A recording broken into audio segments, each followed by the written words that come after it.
Hey guys, I'm Edward from 1010G, and today I'm going to be doing a robot explanation video for our early season VEX pushback robot. Today I'm going to try to focus on the unique mechanism and cool tech that's on this robot, and I'm going to try to keep it short and just focus on the special things, but I hope this video is helpful for you guys, and I hope you guys enjoy. Alright, so starting off with how we interact with blocks, specifically how we pick them up off the ground and interact with them in the match loader. So that plays into our intaking mechanism. So first I want to start off with something that's not on the intake, the drive funnels. So this helps us funnel blocks into the intake and gives us a larger range and room for error both in driving and programming. So what's unique about our drive funnels is that we're using aluminum U channels. So these might just look like C channels, but they're actually custom cut aluminum U channels. So I use an angle grinder and cut these down to the profile of a C channel and caps them over our drive. So what's nice about the U channel is that it's slightly bigger than the C channel and it's able to fit over top of it. So this is a really great way to do your funnels because they support both the bottom side and the top side of your drive. So structurally, it helps keep your drive nice and robust, and it saves on plastic, which is something that's quite important in this year's game with the new plastic rules. So now moving on to the actual first stage of our intake. So this stage is spinning at 1350 RPM, and we're running, I'll talk a little bit more about how we're able to spin it at 1350 RPM and some of the things that are behind that. But for now, just know that that's the speed that it runs at, and we're running 2-inch wheels. So the reason we went with 2-inch wheels was because 2-inch wheels just have a little bit more give and compression compared to the 1.625 ones, and it has a larger rim speed and fit this geometry better. So what rim speed is the RPM is obviously still the same, but one rotation of a 2-inch wheel is more than one rotation of a, let's say, 1.625-inch wheel. So the larger your wheel is, the larger the rim speed of your stage is. So first thing I want to mention is just some things that I think about when designing the intake and creating it. So obviously, the most important thing for me when I'm designing an intake for first stage is I want to make sure that the block traversing from the field into my robot is as smooth as possible, because that's how you're able to get it to be so fast and consistent. So some of the things that I do to achieve that is, first of all, having the intake geometry where the block barely moves the intake when it's going in. So you'll see here, if I just push the intake in, the block in, sorry, that my intake stage doesn't even move if I'm moving it into from here and here.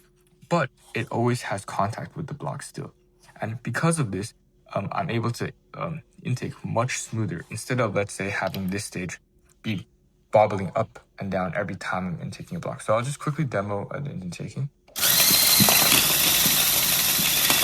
So you'll see that it's very smooth and very quick. And you can see that the intake barely moves.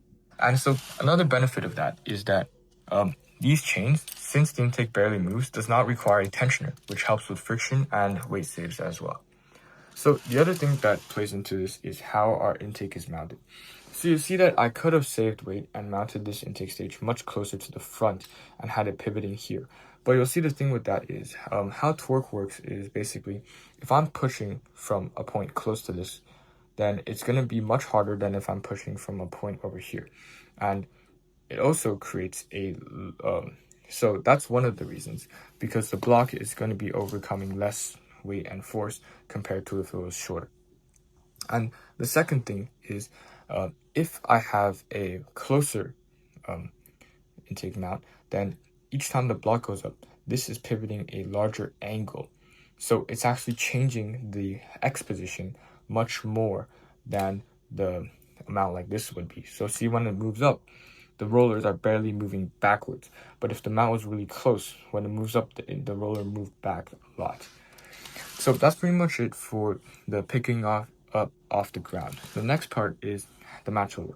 So you'll see for the match loader, what's a really important thing on our robot is how we space these flex wheels. So you'll see what I was just mentioning is that to have it smooth, we have the intake barely move and have it overcoming as little force as possible. So that also connects to our match loading. You'll see that the match loader slip is slightly off the ground. So what that means is when I'm actually match loading a ball, it actually has to lift the intake up more than normal. But because I have such a wide gap here, the block is able to go up more into the 2 inches, which makes the robot need to move less to get that ball in. So I'll give a quick demonstration of the match loading. So you'll see that that was really quick, and I've actually timed it a few times, and I average about like 0.9 to 1.1 seconds per match load clear. I think in code we give it about like a second just for consistency's sake, but it can clear as fast as up to like 0.9 seconds, so just under a second. And so this is really nice for obviously anything in this game, the skills, matches, and anything, because it's just able to save us so much time. And so that's pretty much it for the first stage. Now moving on to our long goal scoring. So I want to talk about how our robot holds balls, how our robot funnels them, and how our robot scores them onto the long goal. Starting off with ball capacity. So our robot is able to hold up to 7 blocks inside our robot. But during skills or during the match, if we really wanted to, we're able to hold up to a maximum of 10 balls with our match loader, as 3 blocks are able to fit in the match loader while the robot is moving and drag them along. And so the first thing I want to talk about is our funnel. So a little bit of insight into our design process here. I started working on this robot about 3 to 4 weeks ago, and it took me about 2 weeks to get this robot done. And during those 2 weeks, this was my first robot of the season, so I had a lot of brainstorming, a lot of prototyping, a lot of testing, and this robot was fully freehand built. So I catted the drivetrain, but I counted the drivetrain and this structural C channel and this structural L channel just to make sure that my scoring height was correct. But the rest of the robot is free built, so I just built it based off of in real life. But while I was working on our long goal scoring, the biggest thing that was the choke point for our scoring speed I found was the funneling. So you'll see that this robot holds balls in a 2x2 capacity and funnels them into a 1x1 to score. And while I was filming like slow-mo videos and like watching the scoring, when I was trying to tune it to be faster, I just found that all the time when you're at the funnels, the 2 blocks would be side by side and they would just not move for maybe like a second or two. Like, I mean, sorry, not a second or two, but I mean like a split second or two. They'd just be stuck in that 2 side by side motion. And so I was just thinking like, how am I going to be able to make this funnel faster? Because that's what was slowing down my intake, as I was spinning this at 900, 1350, which is a very fast speed and which would definitely be moving it faster than it was. And so what I found was that when those 2 blocks are in those positions, the force that your intake is applying onto the blocks is straight upwards like this.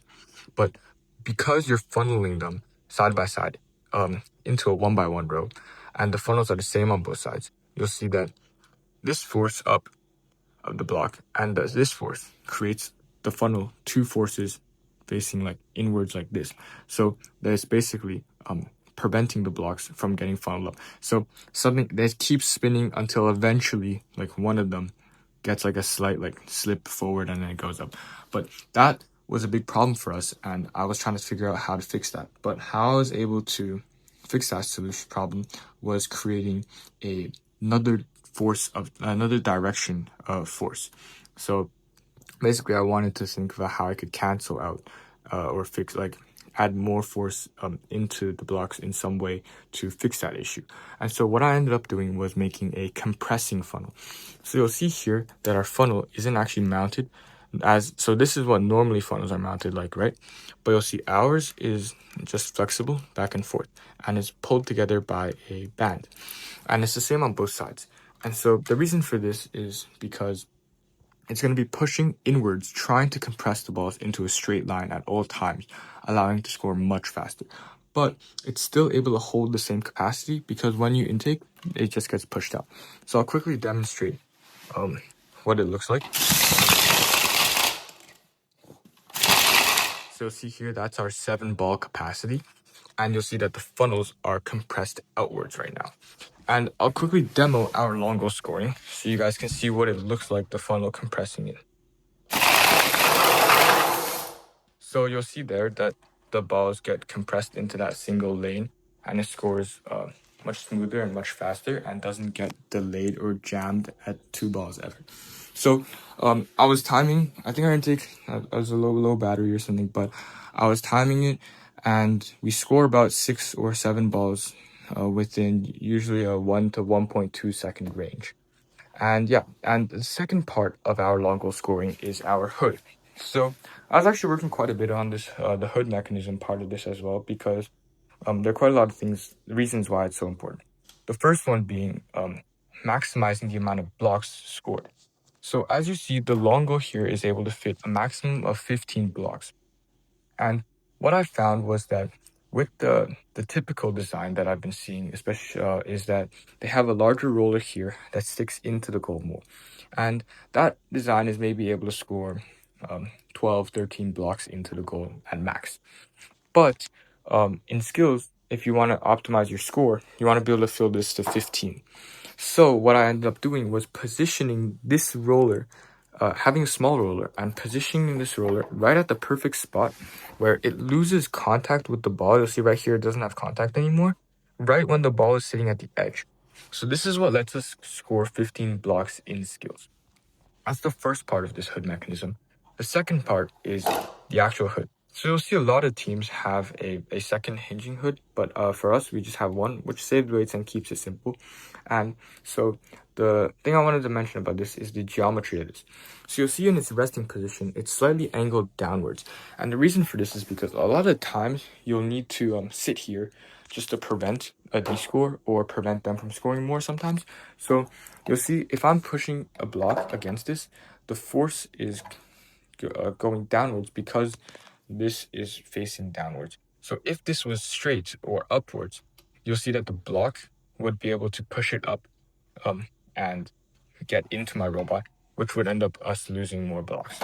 So that's the first part. And the second part is the shape of this and where it sits. You'll see that it's well out of the protected zone and also well out of this inside here. And so that just makes sure that we're never anchoring with this hood mechanism. So we're able to sit here as long as we want, which is really nice. And that's pretty much all with the long goal. Now moving on to how we score onto the mid goals, so the upper and lower mid goals. So starting off with the upper mid goal. For the upper mid goal, I want to mainly talk about how we align to the mid goal because I think that's actually something quite important with this upper mid goal. So it's obviously it's a highly contested scoring point in this match in matches, and something that I observed is that obviously it's quite short, and it's really easy to descore. So if you bump into this, typically all the balls go flying out. So it's something that can easily swing between like red and blue, obviously just like the long goals. So being able to score on this quickly and effectively is really important and can swing a lot of matches. So at first, when I was working on the aligner and thinking about how I wanted to align to this, my first thought was the V-shape aligner that I've been seeing on a lot of robots. So that's kind of just like a V-shape that clicks onto the bottom half of the skull. There's two problems with that design that I didn't really like. First of all, there's only two contact points and they're very close together and very low down. So the two problems that this causes is that firstly, because it's relatively low down and it's less contact points, the goal gets kind of like elevated when you align to it. And so does your robot. Your robot kind of tilts like this because you're pushing on the bottom points. And what that does is just creates more inconsistencies and kind of makes your scoring less tunable and less reliable. And the second point that I didn't like about it was because it's 2 points and they're relatively close together, it doesn't align as consistently and there's more room for errors. So if I'm aligned with the V shape, then it doesn't really click as nicely and you could be at an angle or a weird scoring position and it wouldn't work as well. So to combat these problems, our solution ended up being these two big wing pieces of plastic. So what they do is that they align to the sides, the outer bits of the mid goal. So you'll see right here, they just, when you kind of hit it, it just redirects you to that middle and it kind of clicks in. And you'll see that there's pretty much no tall, like, there's pretty much very little like side-to-side movement there. And because of this L channel that's flat, if you're just driving forward, you'll always kind of just get aligned properly to that mid goal. So it's been really nice and helpful for tuning this consistently, as you always get that same alignment. So it's been good in skills and match. And the second thing that I implemented to this design was that if we look down from the top here, it's a little hard to see, but you'll see that the aligner at the end is not actually a tilted, like a slanted angle like on the V shapes. It's actually flat. So what that means is when we're fully aligned, we're kind of anchored onto the mid goal. So you'll see I'm pushing the robot from the side right here, and there's absolutely zero movement. You see we're still perfectly aligned, but you see that the only movement is actually the goal itself getting shifted. You see the goal moving. So basically what that means is in a match, we don't actually need to have a whole entire scoring window where we are able to have enough time to score this without getting defended. We only need to have enough time to align. Because once we're aligned, it doesn't matter if they come to push us. We won't be able to move off this mid goal, allowing us to score all those balls in. So that's been really, really helpful for getting this control zone. And so I'll do a quick demonstration of our mid goal. Yeah, and so with the actual mid goal mechanism, you'll see that we're able to sort between the long goal and the mid goal with this latch mechanism. So I'm gonna go in depth on that in a second, but for now, basically you just see that it kind of just acts like a wall when it's in the upper state, and the balls just go into the mid goal instead of up. And what's really nice about this latch is that you guys just saw it earlier. When this ball was dropping out, when it closes, it gives this ball a little nudge. So what that does, it helps with skills consistency, as you need to fill this with 7 blocks, right? And so typically, sometimes what will happen is that a block will not fully fall down because we're relying on the momentum of the ball from the intake and also gravity to drop in, right? Sometimes if it's a weird angle, we get unlucky or something, it doesn't fall, right? But because the latch closes, when it closes, it gives it that little nudge, and you'll see right here, it's in the closed state. And when I drive up to this, you'll see that it closes perfectly like this to where the block is perfectly onto the mid goal. So what this means is that it's able to fill 7 very consistently. And in match, for our just talk a little bit about our driver control, is that we have 2 speeds for the mid goal. We have this one, which is a faster speed. So this is the one we use for matches. So we're running at about like 60% speed of the actual intake.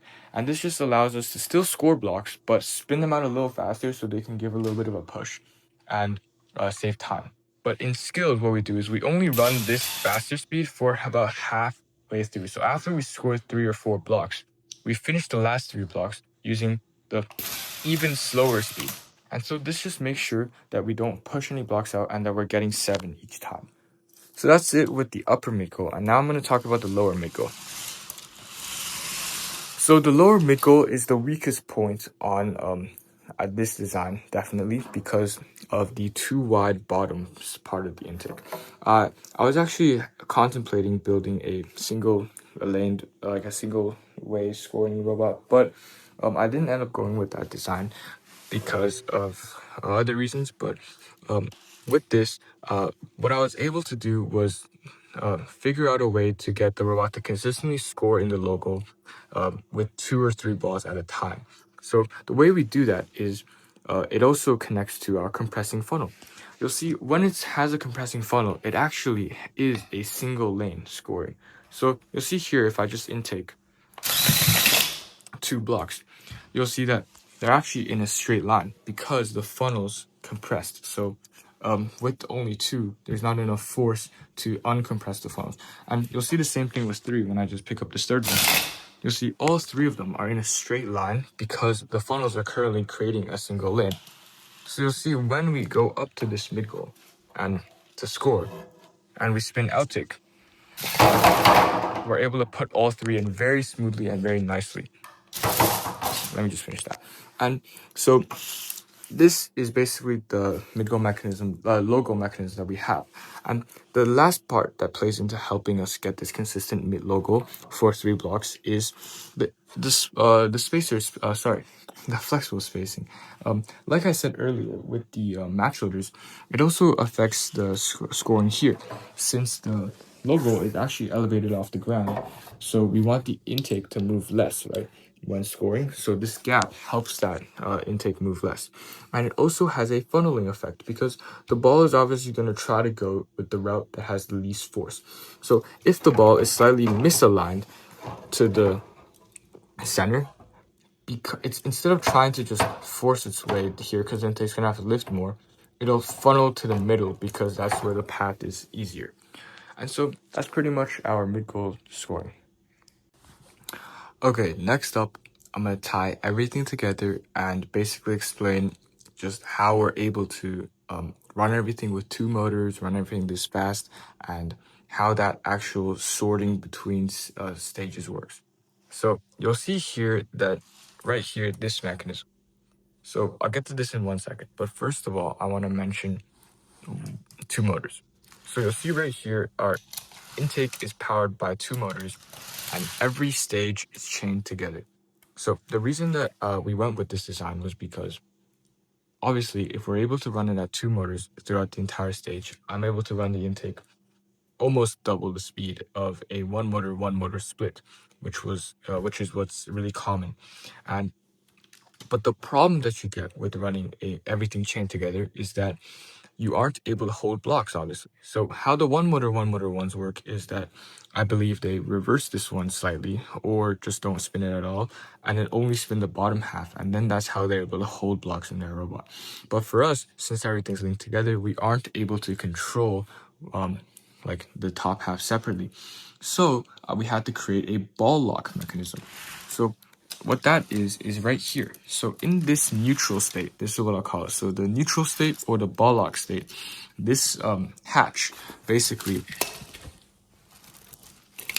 prevents the block from coming out. So you'll see that I've tuned the spacing so that it can't come out the bottom, and it also can't come out to the top. So it's perfectly centered. And so what this allows is, when this is in this state, we're able to just hold the blocks. So as you guys have seen throughout the video, when we've been holding the 7-ball capacity. And so that's the first state of this mechanism.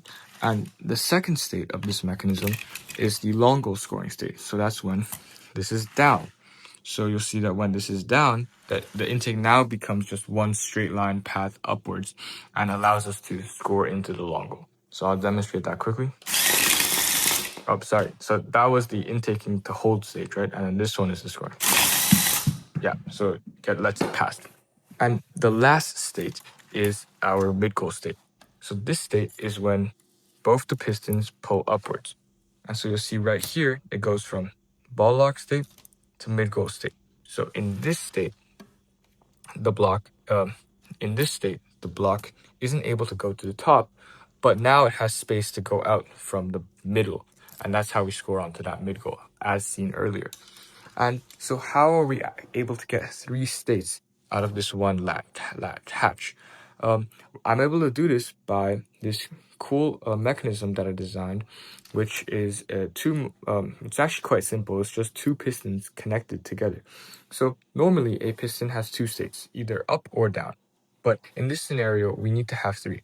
So the way I'm able to achieve 3 is by having them connected. So when they're both pulling, it's in this downward state. When one of them is pushing and the other one is pulling, it's in its second state, so the ball lock state. And when both of them are pushing, it's in that mid-goal state, or the upper state. So that's basically how we're able to achieve 2 motors across the entire intake, which is why, and the main reason, our match loading scoring is very fast. And yeah. Okay guys, I think that's everything that I wanted to talk about on this robot, at least that I can remember. But I'm sorry for going a little bit over time. I took a little bit too long again. I started rambling a little bit, but I hope you guys found this video helpful. I hope you guys learned something from this.